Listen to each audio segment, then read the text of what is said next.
Hello everyone, आज के video में हम देखेंगे कि जेनज़ी क्या होते हैं, जेनज़ी को क्या चाहिए और जेनज़ी को मैनेज किस तरीके से करना है। ये टॉपिक पे आपको ज़्यादा वीडियोस नहीं दिखेंगे क्योंकि इस टॉपिक को ज़्यादा सीरियसली नहीं लिया जाता है, मगर हमें ये जानना ही होगा कि जेनज़ी एक्चुअल में काम किस तरीके से करते हैं। अगर आपको पता चल जाए कि जेनज़ी काम किस तरीके से करते हैं, तो आप उनसे मैक्सिमम आउटपुट निकाल सकते हैं और वो भी उनको नुकसान पहुँचाए बिना।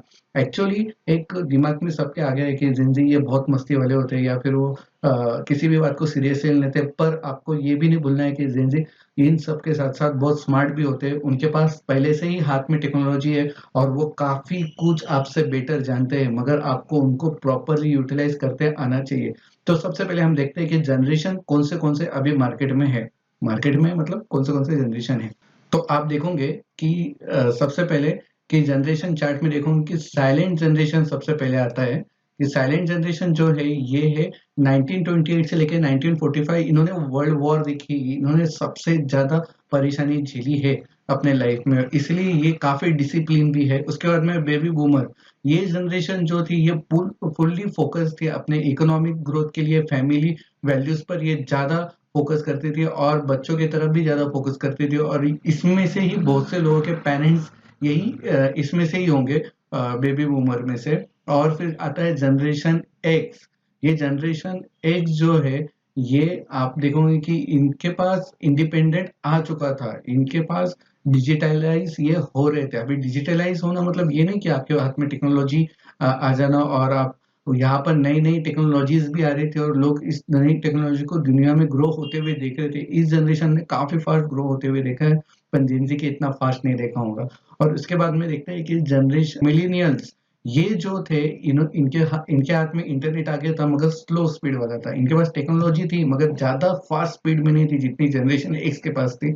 मगर इतना था कि इनके पास एक वैल्यूज़ थे। इन्होंने अपने दादाजी को देखा था, अपने फादर को देखा था काम करते हुए और इन्होंने धीरे-धीरे ग्रो होते हुए देखा था। मगर अब आते हैं जनरेशन ज़ी, ये जेन ज़ी, जनरेशन ज़ेड, ये ऐसी जनरेशन है, इनके पास पहले से ही फ़ास्ट इंटरनेट था, डिजिटलाइज़ थे और सबसे मेन इनके पास स्मार्टफ़ोन था और इन्हें टेक्नोलॉजी बहुत ही हैंड टू हैंड मिल गई थी। मतलब कि पूरी दुनिया इनके हाथ में आ गई थी क्योंकि इनके पास पहले से ही कंप्यूटर था, इनके पास पहले से ही मोबाइल था। ये यहाँ दुनिया से बहुत ईज़िली कनेक्ट हो रहे थे और अब यही जनरेशन जो है 1979 से लेके तो 2012 के बीच की, और अब ये जनरेशन कुछ ही सालों में आप देखोगे कि आपके ऑफ़िसेज़ में दिखना स्टार्ट हो जाएँगे, आपके वर्किंग एरिया में दिखना स्टार्ट हो जाएँगे और ये जनरेशन को टैकल करना इतना भी आसान नहीं है। आप इनको समझ पाओगे उससे, ये आपसे आगे आप उनको समझ पाओगे इससे पहले ही ये कुछ बड़ा एक्शन ले चुके होंगे, क्योंकि ये जनरेशन फ़ास्ट है और डिजिटलाइज़ होने की वज़ह से इनका थिंकिंग भी काफ़ी फ़ास्ट है। अभी मैं इनकी कुछ तारीफ़ भी नहीं कर रहा हूँ और मैं इनके बारे में बुराई भी नहीं कर रहा हूँ इस वीडियो में, मगर मैं ये बता रहा हूँ कि इनको भी समझना ज़रूरी है। अगर आप इनको नहीं समझोगे, तो आपके आने वाले ऑफ़िस में आपको बड़े-बड़े प्रॉब्लम्स हो सकते हैं। तो क्या-क्या प्रॉब्लम्स हो सकते हैं, हम पहले वो देखते हैं कि न्यू हायर आप देखोगे कि वो एक ही वीक में बोलेगा कि sir this doesn't feel meaningful, मतलब वो आपसे डायरेक्ट क्वेश्चनिंग करेंगे कि ये ठीक नहीं है, ये आप इसमें चेंजेस कर सकते हो। और इस जगह पे बहुत से लोगों को लगेगा कि यार ये थोड़ा एटीट्यूड वाले लोग हैं या फिर इनका कुछ एटीट्यूड प्रॉब्लम है, इनका फीडबैक हमारे फीडबैक से मैच नहीं हो रहा है। ये जो बताते हैं ये एकदम मुँह फट होते हैं। ऐसा नहीं होता है, इनके पास मीनिंग होता है, हर एक बात के लिए इनके पास मीनिंग होता है और इसको समझना ज़रूरी है। इनके जो आने वाले क्वेश्चन्स हैं, इनको भी आपको समझना ज़रूरी है। तो आप देखोगे कि आपके एनवायरनमेंट में हर 4 में से 1 अभी जेन ज़ी आने वाला है 2026-27 के बाद में, तो आपको इनको समझना ज़रूरी है और ये आपके ऑफ़िस की टीम के अंदर रहने वाले हो, तो ये आपके साथ मैच होना चाहिए। तो उनको मैच करने के लिए आपको क्या करना है कि के लिए एक मैं बेसिक आपको बता देता हूँ कि एक बैंगलोर के केस स्टडी में बताता हूँ कि 3 जेन ज़ी ने जॉब इसलिए नहीं छोड़ा कि उनकी सैलरी बड़ी नहीं थी या उनको प्रॉपर टाइटल नहीं मिला था, इसलिए छोड़ दिया कि उनसे जो फ़ॉलो-अप लिया जा रहा था वो ठीक से नहीं लिया जा रहा था। अब ये फ़ॉलो-अप क्यों नहीं ठीक से लिया जा रहा था कि इनसे अगर आप क्वेश्चनिंग करोगे, तो आपको एक जेलर की तरह क्वेश्चनिंग नहीं करना है, इनको सॉफ्टली क्वेश्चनिंग करना है क्योंकि ये आपको आंसर प्रॉपर देंगे, मगर इनका जो तरीका है बात करने का, ये सॉफ्टली है। अब ये क्यों आया मैं आपको बता देता हूँ, क्योंकि हमारे पेरेंट्स, मतलब कि मैं भी मिलेनियल्स में आता हूँ, बट हमने हमारे पेरेंट्स का जो एनवायरनमेंट देखा है, जो हमने उनका स्ट्रगल देखा है, इसलिए हमने क्या किया, हमारे होने वाले बच्चों पर वो स्ट्रगल नहीं जाना चाहिए। हमने पेरेंटिंग हमारी सुधारने की कोशिश की, मगर हमने क्या किया, बच्चों को ज़्यादा पैम्पर कर दिया। इस वजह से क्या हो गया कि उनको अभी किसी ने चिढ़ के बोला तो आप डायरेक्टली देखोगे कि मेरे फादर ने इस तरीके से या मेरे पेरेंट्स ने मेरे से इस तरीके से बात नहीं की थी, आप कौन होते बात करने वाले, इस तरीके से भी वो आंसर दे देते।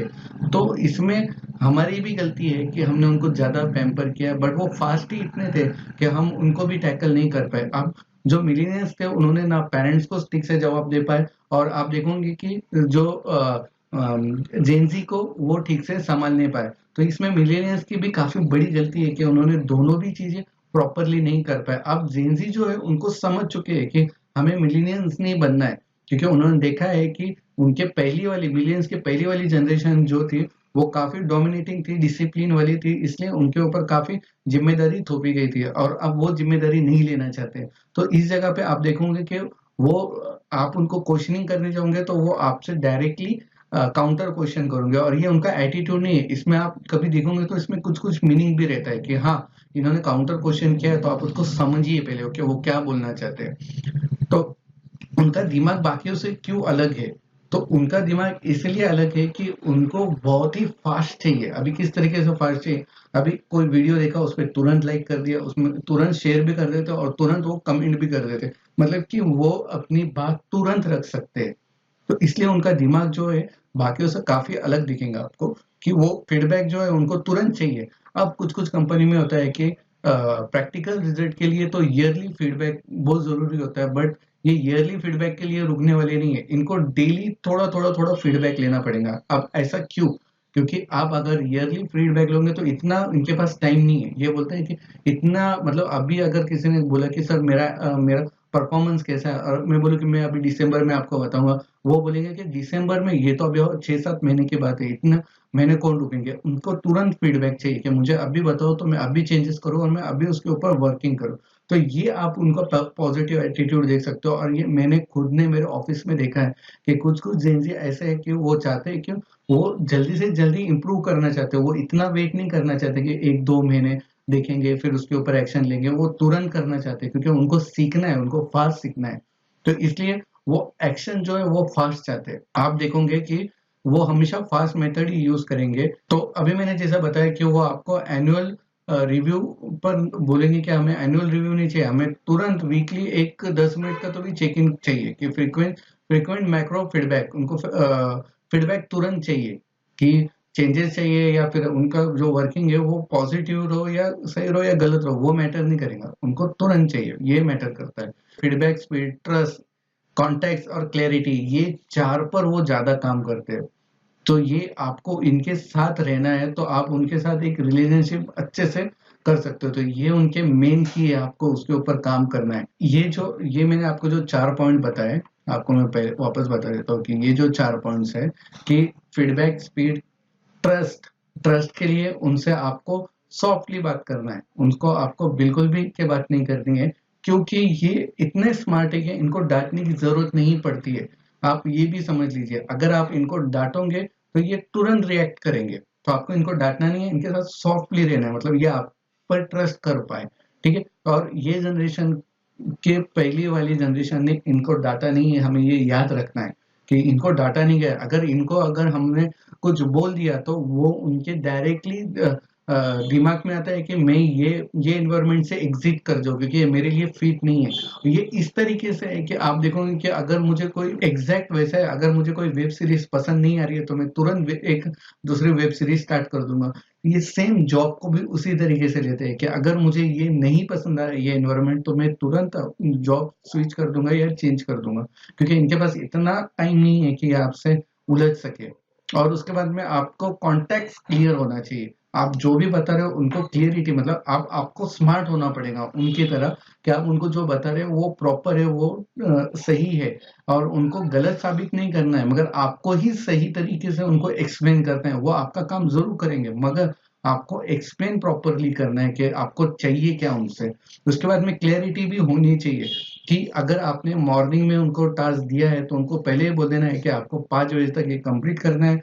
5 बजे के पहले अगर आपका काम हो जाता है तो मुझे बता देना है, मगर वो काम के बाद में आपको नेक्स्ट टास्क मैं बताऊँगा, ये भी बताना है। अगर उनका काम 5 बजे हो गया, वो आपको कभी भी आकर बताएँगे नहीं कि वो काम हो गया। वो ये सोचेंगे कि इन्होंने आकर मुझे पूछना चाहिए था कि मेरा 5 बजे काम हो गया कि नहीं, मगर उनको पहले बताना है कि 5 बजे मेरा काम हो गया, तो आपको बताना है कि आपका काम कंप्लीट हो गया है।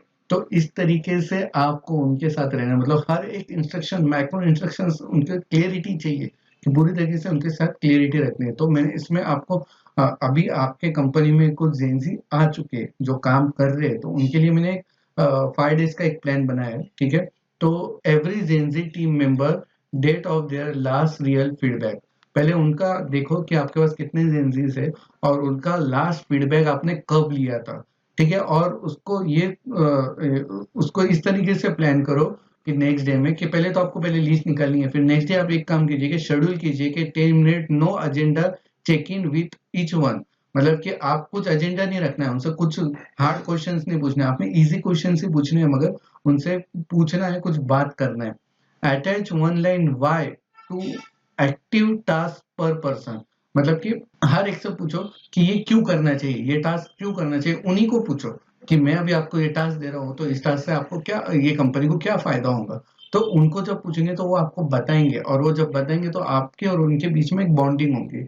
Ask each one what they want to learn next quarter. अब जेनजी का एक प्रॉब्लम ये भी है कि वो इतने फास्ट लर्नर है कि उनको सीखना है और वो बहुत जल्दी सीख जाते हैं, मगर उनको अगर कुछ नया सीखने नहीं मिल रहा है, सेम टास्क दे रहे हो, तो वो आपसे दूर हो जाएंगे। वो सोचेंगे कि यहाँ पर अब मुझे वैल्यूज नहीं मिल रही है, नया कुछ सीखने मिल रहा है। तो उनको पूछ लो पहले कि आपको क्या सीखना है, और ये आप एक एक दिन करो। एक ही दिन में ये सारे क्वेश्चंस कर लूंगे तो वो शायद से आपसे डर जाएंगे। तो वो सोचेंगे कि नहीं, यहाँ पे कुछ तो गड़बड़ होने वाली, कुछ तो बहुत बड़ा चेंज आने वाला है। और हाँ, जेनजी को बहुत ड्रास्टिक चेंज भी नहीं पसंद है, उन्हें थोड़ा-थोड़ा, धीरे-धीरे चेंजेस चाहिए। और फ्राइडे को log the weekly check in permanently into the calendar. उनको बता दो कि वीक में से एक बार आपका फीडबैक लिया जाएगा और किस तरीके से हमें काम करना है वो बता दिया जाएगा। अब इसमें ये नहीं करना है कि हर एक टास्क के पीछे-पीछे पढ़-पढ़ के बताना है कि इसका फीडबैक दो, उसका फीडबैक दो, ऐसा नहीं।